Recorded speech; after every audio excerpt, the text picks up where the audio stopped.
homilía llega a ustedes a través de Radio Claret América. El Instituto Bíblico Claretiano de las Américas presentan Poniendo el Evangelio en Práctica con el Padre Manuel Villalobos, un programa para aprender a amar a Dios sin miedo.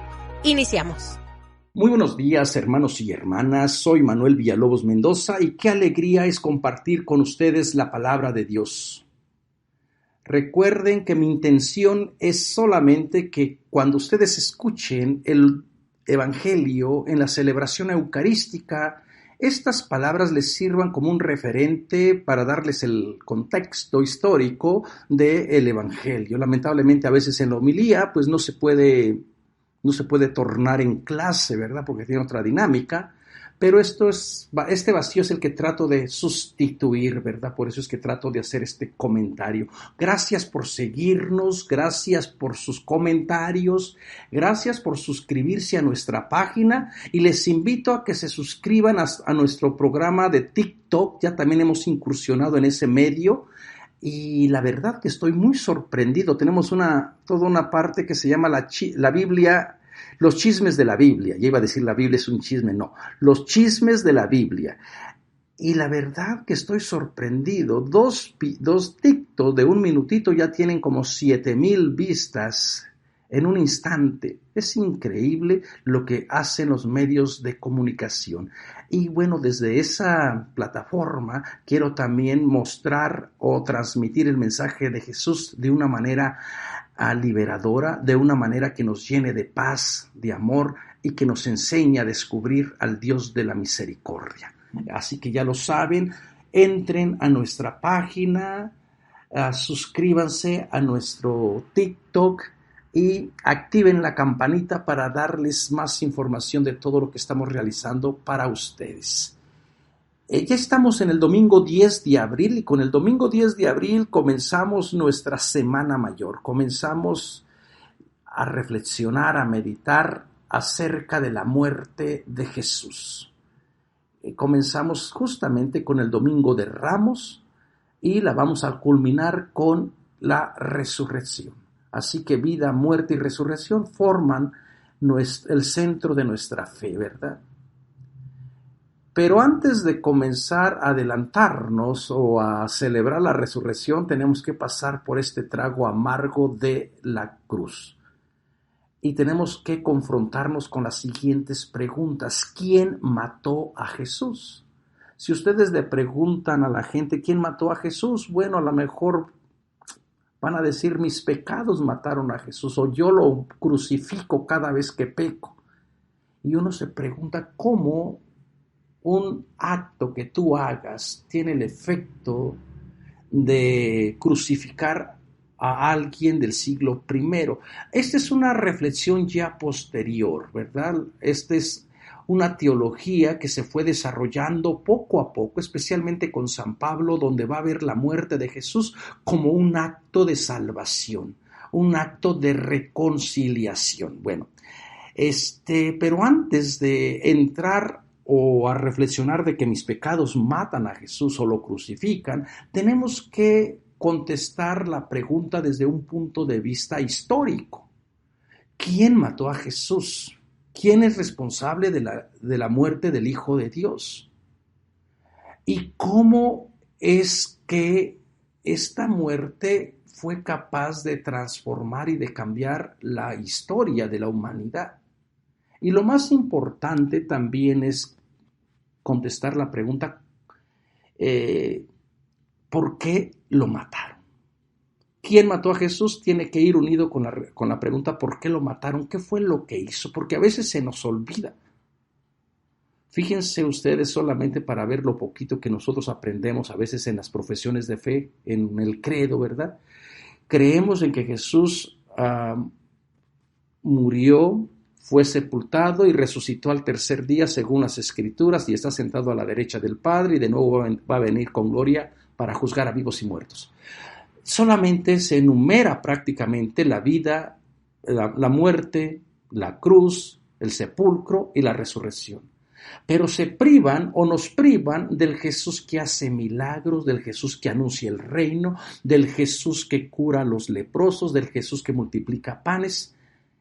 como que no nos da esa profesión de fe, la imagen completa de Jesús, y luego entonces a veces nos quedamos también con que no entendemos por qué es que Jesús muere. Bueno, comenzamos entonces con el Domingo de Ramos, y este gesto es simbólico, ¿verdad?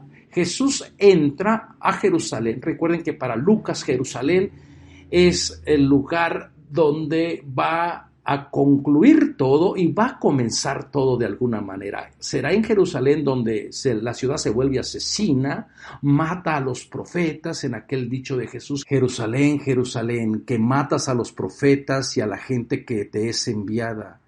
¿Cuántas veces he querido ser como aquella gallina que acurruca a sus polluelos? Fíjense Jesús de una manera bastante femenina, ¿no?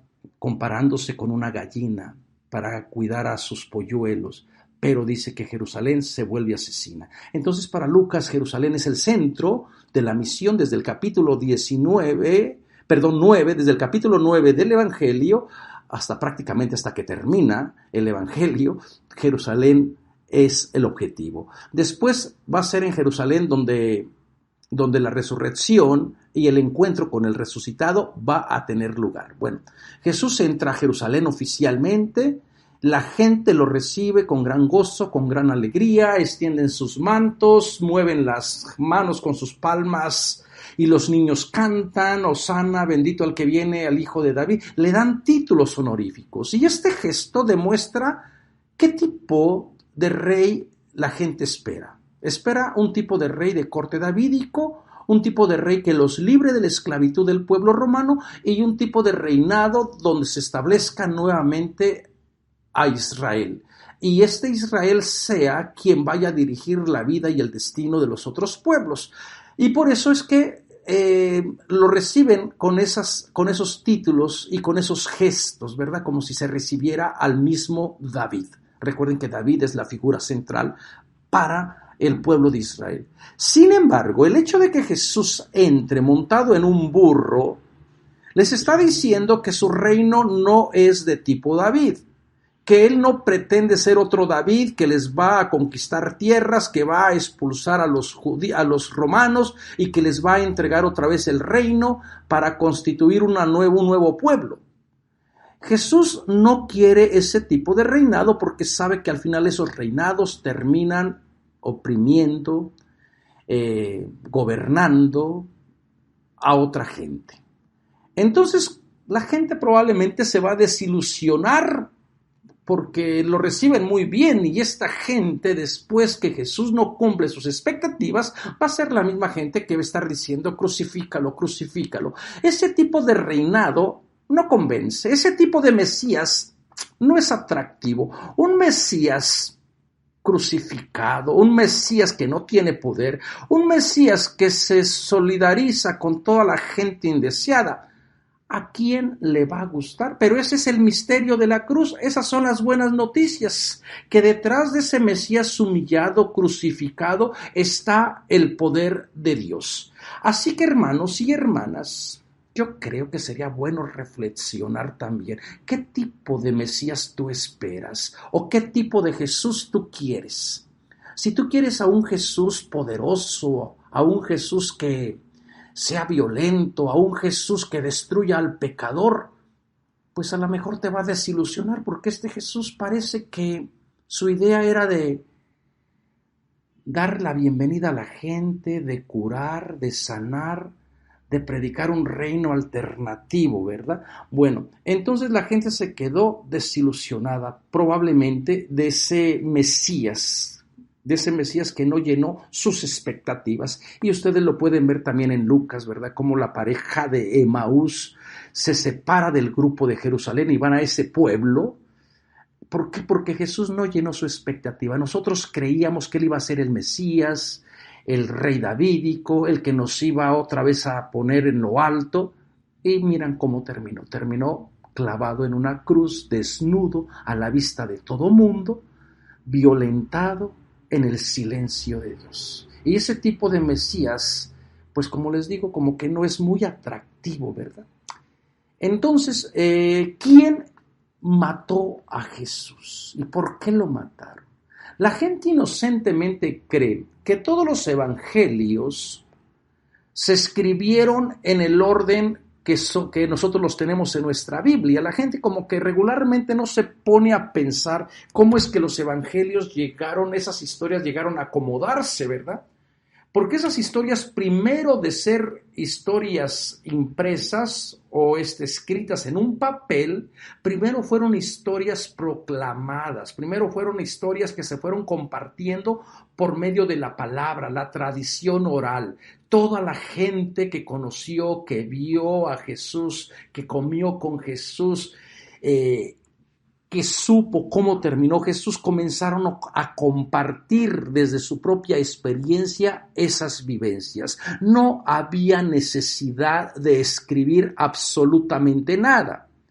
El problema comenzó cuando esa primera generación de los testigos oculares que comieron, que vieron, que anduvieron con Jesús, comenzó a morir.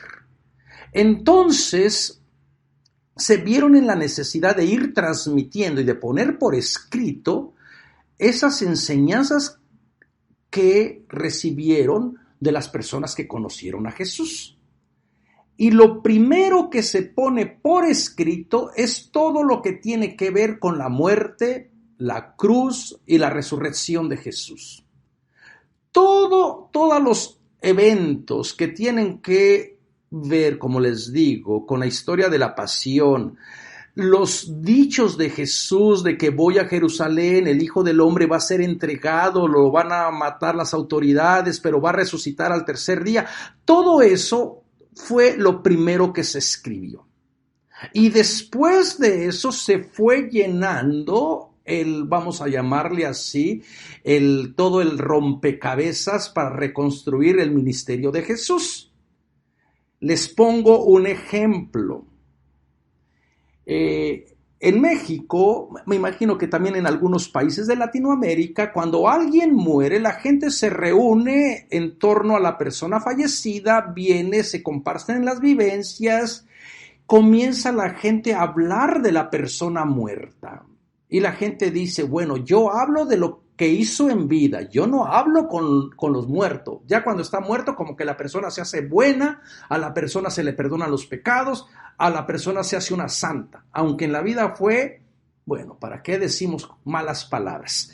Entonces, la gente regularmente cuando está en el velorio comienza a recordar lo que la persona difunta hizo. Y yo recuerdo que hizo esto, yo recuerdo que hizo lo otro, yo recuerdo cuando fuimos a no sé a dónde. Bueno, algo parecido, similar sucedió con Jesús. Tenemos entonces a los testigos oculares y a las testigas oculares, y de eso no nos queda ninguna duda, porque las únicas personas que vieron verdaderamente cómo murió Jesús fueron las mujeres. Ustedes pueden ver la conferencia que dicté hace unas semanas, rescatando a María Magdalena, para entender mejor este punto. Entonces, esas personas comenzaron a narrar todo lo que tuvo que ver con la muerte de Jesús. Posteriormente, la gente se preguntó, bueno, está bien, ya supimos cómo es que Jesús murió. Y la siguiente pregunta fue más escandalosa. ¿Por qué es que Jesús murió? ¿Quién es responsable de la muerte y por qué lo mataron? Y a esa pregunta va la comunidad a tratar de responder con todo lo que Jesús hizo, con todo lo que Jesús realizó. Y entonces vamos a ver que hay varias personas responsables en la muerte de Jesús. ¿Por qué? Porque Jesús cuestionó autoridades religiosas, políticas, gente que se creía buena, cuestionó prácticamente todo y comenzó a anunciar el reinado de Dios que se tiene que establecer en el aquí y en el ahora, pero de una manera totalmente distinta. Y todos estos cuestionamientos a la gente del poder, a la gente que controla, a la gente que domina, pues prácticamente lo llevó a la muerte. De tal manera que Jesús sabe que lo van a matar. Jesús supo en su persona que lo van a matar. Jesús no sabía el cómo y el cuándo, pero él sabe que lo van a matar. ¿Cómo es que Jesús sabe que lo van a matar? Y no se vale decir, ay, pues es que él era el Hijo de Dios y todo lo sabía. No, aquí no se vale eso. Jesús sabe que lo que está haciendo y diciendo va contra la gente que tiene poder. Y a la gente que tiene poder, tú no le puedes cuestionar. Tú no puedes decir realmente lo que piensas con una gente que tiene autoridad. ¿Por qué? Porque te desaparecen, o te matan, o simplemente te excluyen. Primero, en la muerte de Jesús entra el factor político. A Jesús lo matan porque lo ven como una persona peligrosa que va a desestabilizar todo el movimiento político, todo el imperio. Y ahora que estamos estudiando los evangelios desde el punto de vista de la religión imperial y del culto imperial, el emperador se creía que era hijo de Dios, que era divino, que era el Salvador, que había traído la paz, que había anunciado el evangelio de la esperanza. Todos esos títulos, los evangelistas van a decir, la gente está ciega porque le ha dado títulos que son exclusivamente de Dios a un falso hijo de Dios, al emperador. Y por eso van a poner a Jesús para contrarrestar esa falsa teología. Y en los evangelios, especialmente, los 4 evangelios van a ser bien contra imperio. Y van a decir, tú César, tú emperador, tú no eres hijo de Dios. Cuando Jesús en Lucas dice, no le llamen a nadie en Padre, porque ustedes tienen un Padre que está en los cielos, no se está refiriendo, como tristemente la gente lo ha reducido a los padres ahora católicos, ¿verdad? Se está refiriendo a decir, no se sometan a la autoridad del Pater Patriae, así se le llamaba al padre de la patria, que era el emperador. El padre de la patria, el emperador, en función del padre de la patria, daba comida, daba alimentos, te daba seguridad, te daba paz. Bueno, cuando Jesús dice, no le llamen a nadie en Padre, ¿qué está diciendo? No le llames a ese emperador Pater Patriae, porque ese es falso. Porque el verdadero Padre es el que hace salir el sol para los buenos y para los no tan buenos, y bendice y cuida y da el verdadero pan. Entonces esa es una teología que va en contra de la teología del imperio, y Jesús se está metiendo en situaciones bastante complicadas. Para Jesús el imperio está bajo el poder de Satanás, y Marcos lo refleja muy bien en el episodio de Jesús contra la legión, contra aquel hombre, en el capítulo 5 del Evangelio de Marcos. Jesús entra, se embarca y llega a la región de los geresenos, y le sale dentro del sepulcro, dentro de las tumbas, una persona que está poseído por un espíritu que muchas veces lo han querido sostener con los grilletes, con las cadenas, pero él las rompe, se hace daño con piedras, se deshumaniza, está totalmente desnudo, comienza a gritar en contra de Jesús, y Jesús le dice, cállate. Y después, cuando establece el diálogo, Jesús le dice, ¿cómo te llamas? Y el espíritu, la persona que tiene el espíritu le dice, me llamo Legión, porque somos muchos. Ese es un evangelio que está haciendo una crítica totalmente a la legión romana. Simbólicamente, todo el pueblo, no solamente de Jerusalén, de Galilea, sino también de la región de los paganos, ha sido conquistado por la legión. Legión tiene poder. Legión llegó, se estableció y deshumanizó. Y una vez que Legión se establece y coloniza, ¿qué es lo que va a pasar con la gente que tenía la tierra? Las va a dejar a la miseria. Ya no va a haber vida. Todo va a estar deshumanizado. Por eso, en ese mismo episodio, una vez que Jesús controla a Legión, que le saca el nombre, ¿qué es lo que piden? Ser arrojados en el animal más impuro, que era el cerdo, y justamente al mar. ¿A qué les va a recordar eso? A la historia del Éxodo, cuando Dios interviene por medio de Miriam y de Moisés con brazo fuerte, abre las puertas del mar y sale a la liberación. Bueno, aquí para la gente oprimida quieren que Legión se vaya en el animal más impuro Y por cierto, a la legión le llamaban los cerdos, ¿verdad? A la legión romana, y quieren que se vaya por donde vino. ¿Por dónde llegó la conquista? Por el mar. Pues que se vayan al mar, que se muera el mar, porque el mar tiene esta connotación de colonizar. Entonces, para Marcos y para los evangelios sinópticos, el imperio romano está bajo el poder de Satanás. Y cuando está bajo el poder de Satanás, pues deshumaniza, priva a la gente de su tierra, de su libertad, y lo único que va a la gente a experimentar es muerte, es dolor.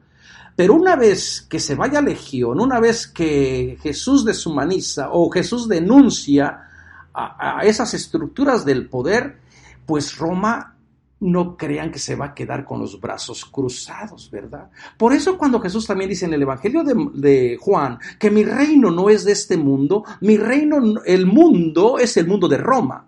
No tiene que ver con otra realidad, con otro mundo extraterrestre, ¿verdad?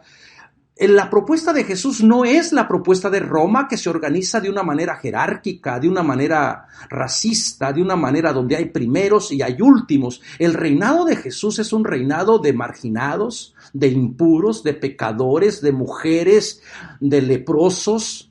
Y con ese otro reino alternativo se va a crear nuevas relaciones que van a ir en contra del Imperio Romano. Entonces Jesús se mete con el Imperio Romano. El Imperio Romano lo está dejando para ver hasta dónde llega, pero ya la sentencia está dictada. Hay que darle muerte a ese Galileo que está concientizando a la gente, que está provocando que la gente verdaderamente se subleve y deje a un lado la tiranía de legión, del imperio. Pero no solamente es en el aspecto político, también entra el aspecto religioso. Yo creo que esto es lo más complicado. ¿Cómo entender a un Jesús que de pronto va como profeta apocalíptico a decir el templo, la Jerusalén, ya no representa más a Dios? Jesús no es el primero que se va a meter contra el templo y con todo lo que el templo significa. Sabemos que cuando los evangelios se escribieron, el templo de Jerusalén ya no estaba, por lo menos el evangelio de Lucas. El templo se destruyó en el año 70, pero Jesús sí conoció el templo de Jerusalén, pero también conoció todo el sistema, lo que implicaba el templo de Jerusalén, porque la gente creía que mientras se tuviera el templo de Jerusalén, se hicieran los sacrificios de acuerdo a la ley de Moisés, Dios no les puede fallar, Dios los va a proteger, Dios los va a cuidar, Dios los va a bendecir.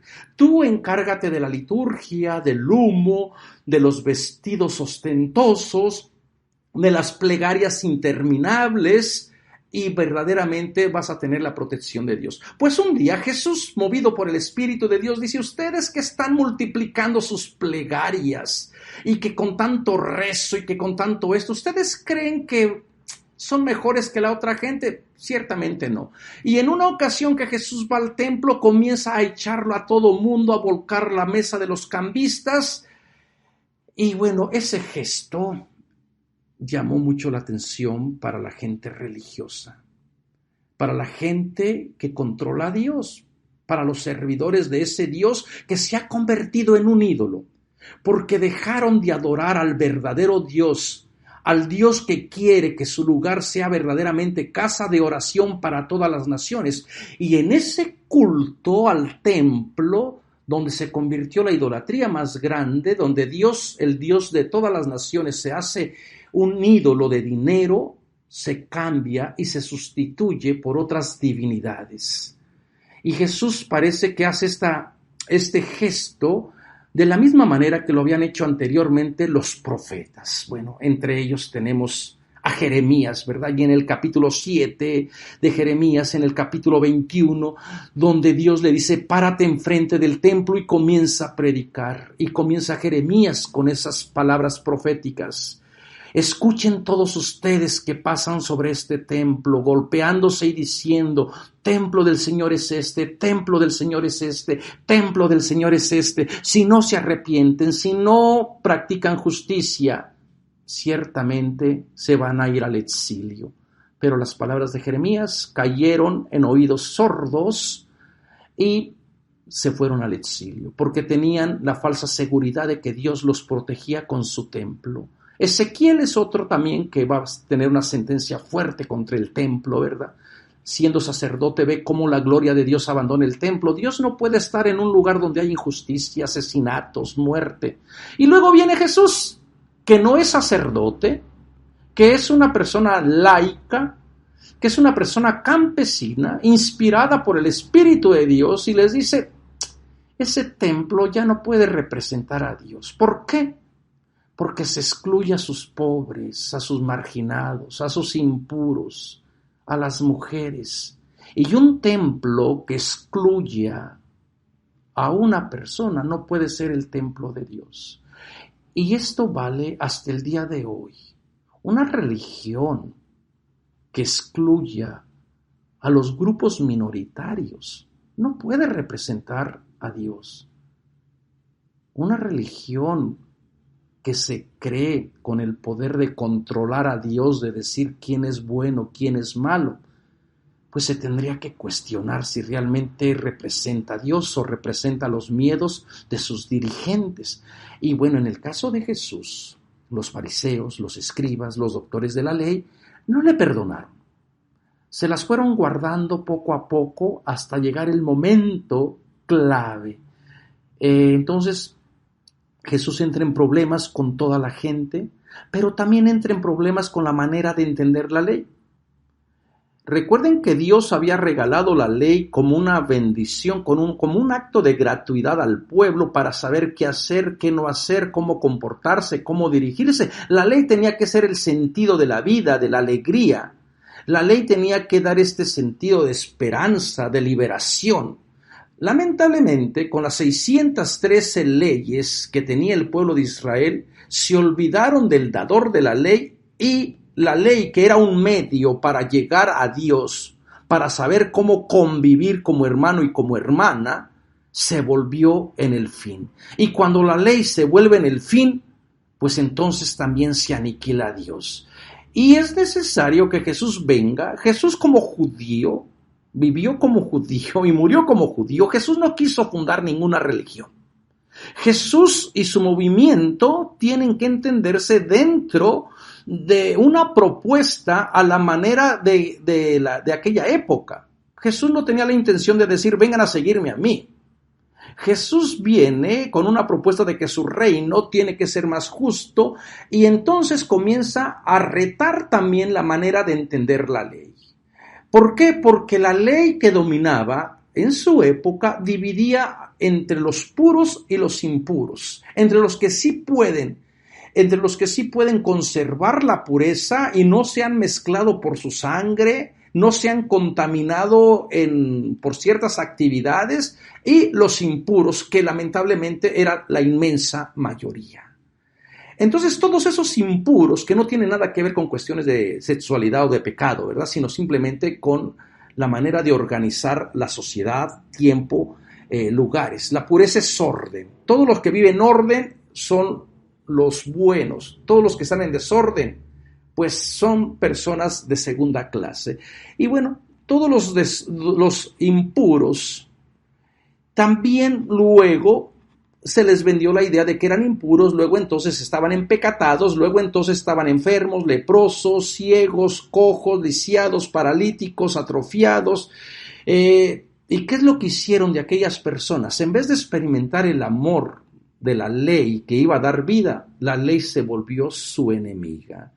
Y Jesús va a decir, parece que no han entendido que la ley está al servicio de lo humano y no lo humano para esclavizarse de la ley.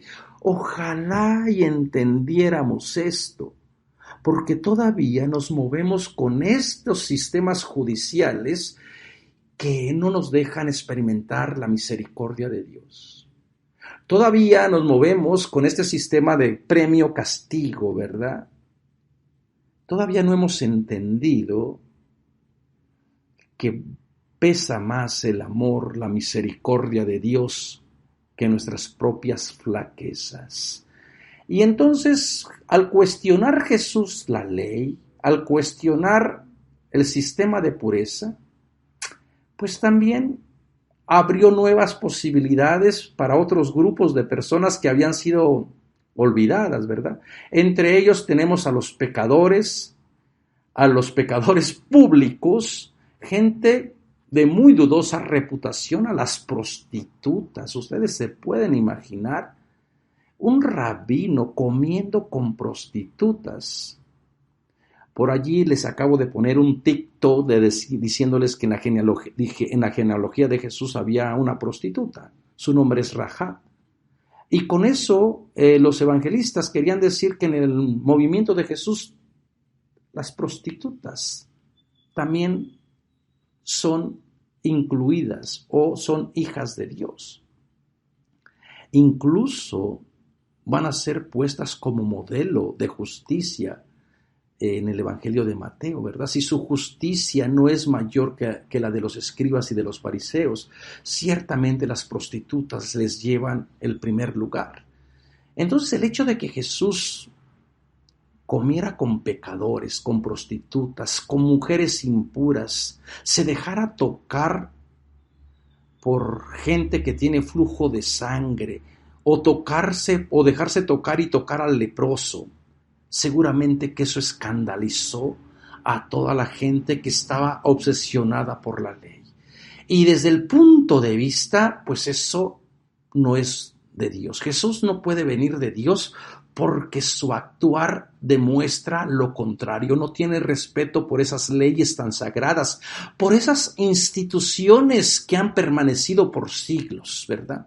Y Jesús parece que va a cuestionar todas esas situaciones donde sus pobres, sus marginados, sus mujeres. Y bueno, yo también he estado argumentando últimamente que dentro del movimiento de Jesús hubo personas afeminadas. Y les presento solamente a estas dos personas que aparecen justamente dentro de la pasión de Jesús. Regularmente la gente no sabe qué hacer, ¿verdad?, con la historia del joven que carga el cántaro de agua. Lo van a escuchar ustedes en la pasión. Los discípulos le dicen: ¿dónde quieres que vayamos a prepararte la cena pascual? Jesús ya está preparando la cena de la liberación en casa de Simón el leproso y en la casa también de una mujer que le unge y que le da ese estatus de reconocerle como el dador de vida, como el Mesías. La mujer lo unge como se unge al rey. Y se dice que lo que ella ha realizado en todo el lugar que se predique el evangelio será recordado en memoria de ella. Lamentablemente, tristemente, los evangelistas la castigaron y ni siquiera sabemos quién fue exactamente aquella mujer que ungió a Jesús. En los sinópticos no sabemos quién fue. En el Evangelio de Juan se dice que es María. Entonces están celebrando y los discípulos le dicen: ¿dónde quieres que te celebremos la fiesta? Y Jesús dice: vayan a la ciudad, van a encontrar a un hombre que lleva cargando un cántaro de agua. Síganlo y donde entre, díganle al maestro, al dueño de la casa. El maestro dice: ¿dónde está el lugar para celebrar la cena con mis discípulos? Bueno, esta historia del joven cargando el cántaro de agua, pues parece ser insignificante. Esta fue parte de mi doctorado, por ahí tengo todo un capítulo acerca de este joven, ¿verdad? Y cuando uno estudia los patrones de conducta de la masculinidad del siglo I como hasta la actualidad, ningún hombre va a atreverse a realizar oficios que supuestamente son propios de mujeres. Y el hecho de que Jesús o de que este hombre anónimo cargue un cántaro de agua funciona desde la experiencia de Marcos como una ironía, de la misma manera que Jesús va a cargar una cruz ignominiosa, una cruz deshonrosa o vergonzosa. Así también el joven que carga el cántaro de agua está haciendo una función que demuestra que no es suficientemente hombre de acuerdo a los criterios de aquella época. y emplea el mismo verbo de cargar. Jesús había invitado a cargar la cruz, pues este hombre va a cargar su cántaro, que tiene casi que el mismo significado, con el mismo verbo y con la misma fuerza. Y Jesús había dicho que lo siguieran a Jesús, el que quiera seguirme, que cargue su cruz. Y también emplea esta misma forma de que síganlo. Entonces, como que hay una ética de solidaridad profunda entre Jesús y el joven que carga el cántaro de agua. ¿Quién es él? Bueno, tienes que comprar mi libro para que sepas quién es él. Pero este joven que carga el cántaro de agua ciertamente no podía ser considerado un hombre de verdad, porque está realizando oficio propio de mujeres. ¿Y con qué finalidad lo presentan? Para decir que en el movimiento de Jesús hay lugar para todo mundo, para afeminados, no afeminados, hombres, mujeres, porque estas son verdaderamente las buenas noticias. Bueno, no solamente ese hombre afeminado aparece también allí, sino también que aparece el joven que corre desnudo en la noche. ¿Qué hace un joven corriendo desnudo en la noche?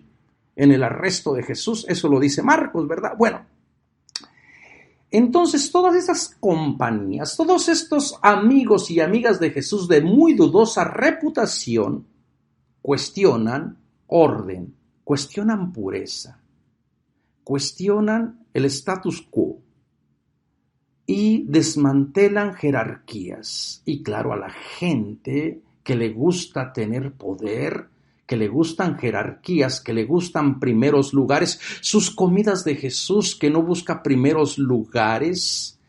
La próxima semana les invito a que escuchen una ponencia que voy a dar, las comidas escandalosas de Jesús. Regístrense en www.ibicla.org. Esas comidas que sirven para jerarquizar, para decir quién es quién, qué come con quién.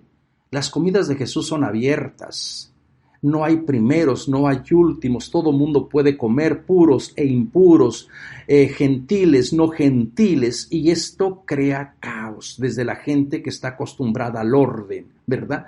Entonces esas comidas del Dios que provee, pero Dios provee no solamente para el pueblo de Israel, Dios provee para todo mundo, para toda la gente, que otra vez se le devuelva su tierra y pueda hacer de su tierra una bendición. Y claro, todo eso implica una nueva economía, una nueva manera de entender la bendición de Dios. Y lo más escandaloso y lo más novedoso probablemente que causó en aquella gente fue el atrevimiento de Jesús de llamarle a Dios Abba, papi, papito. Nadie en el siglo I se atrevía a llamar a Dios con tanta intimidad, con tanta relación, con tanta confianza, y de pronto viene esta persona inspirada por el Espíritu de Dios para decir: Dios no es una persona lejana. Dios no es una persona que te está apuntando cada delito, cada pecado. Dios no es una persona que te va a mandar un castigo. Dios no es aquella persona que se regocija cuando a ti te va mal. Dios es papi, papa o apa, o como tú le quieras llamar, en intimidad, en relación. Dios tiene que ser esta persona que entra en tu vida, que te conoce. Y claro, para aquella gente que su Dios, que ya tenían una idea bien clara de Dios, pues esto resultaba simplemente imposible. Resultaba escandaloso. Jesús, portador de herejías, ¿verdad? Y por todas estas cosas, aquí pudiéramos seguir hablando, reflexionando acerca de lo que hizo Jesús, y tendríamos que llegar a la conclusión, hermanos y hermanas, que todavía 2000 y tantos años han pasado desde que una mañana apareció aquel Galileo, hablando del reinado de Dios, que es amor, que es justicia, que es verdad, que es cuidado para la gente marginada, para la madre tierra.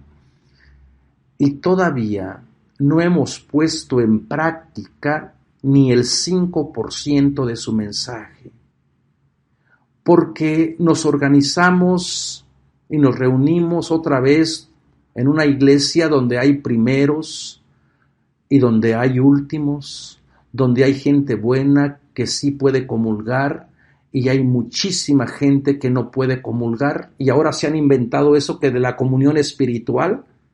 Yo no sé de dónde salió, ¿verdad? Que bueno, como no puedo comulgar físicamente, comulgue espiritualmente. Así como que para no sentirnos culpables de que los estamos privando de acercarse a participar plenamente de la mesa de Jesús, que estaba abierta para todo mundo. Y yo les digo, cuando les digan que pueden comulgar espiritualmente, también den la limosna, también den la ofrenda, también den el diezmo espiritualmente. Y no pongan nada en la alcancía, o no pongan nada cuando pasen por el diezmo. Dijo, yo te lo voy a dar espiritualmente. Así como me estás privando de la presencia de la mesa del Señor, bueno, entonces yo no soy digna según tus criterios.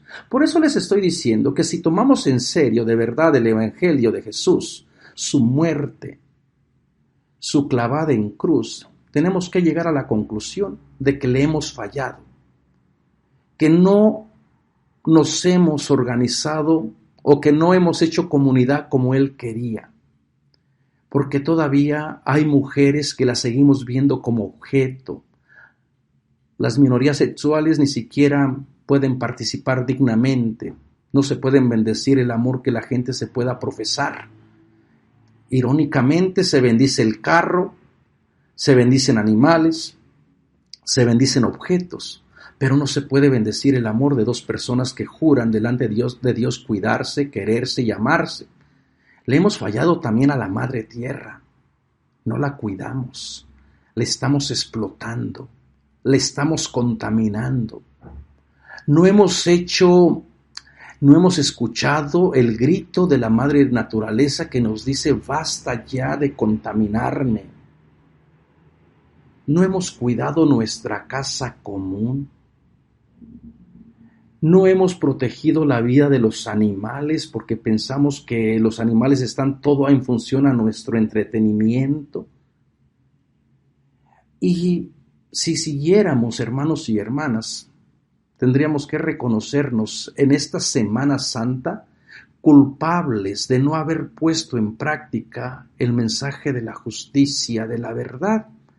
Si Jesús viniera y nos viera cómo nos hemos organizado y cómo rezamos en su nombre, probablemente ni siquiera se reconocería. Y se preguntaría cómo es que se desviaron del camino si yo se los dejé claramente. Yo les dije que los que quieran seguirme no lo hagan por poder, porque mi movimiento no es de primeros y de últimos, mi movimiento es de los que sirven, de los que cuidan, de los que hacen posible la vida.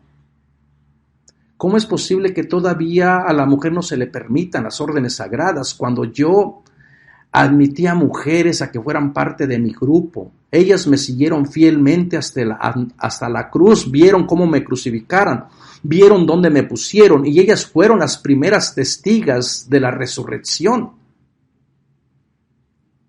Bueno, aquí nos quedaría solamente el silencio de decir, Señor, danos fuerza para seguir predicando tu mensaje, danos sabiduría para seguir discerniendo lo que viene de ti y lo que no es de ti, y perdónanos por todas las veces que le hemos fallado a tus pobres, a tus mujeres, a las minorías sexuales, a la Madre Tierra, y a toda la gente que no le hemos hecho sentir el amor que tú nos tienes.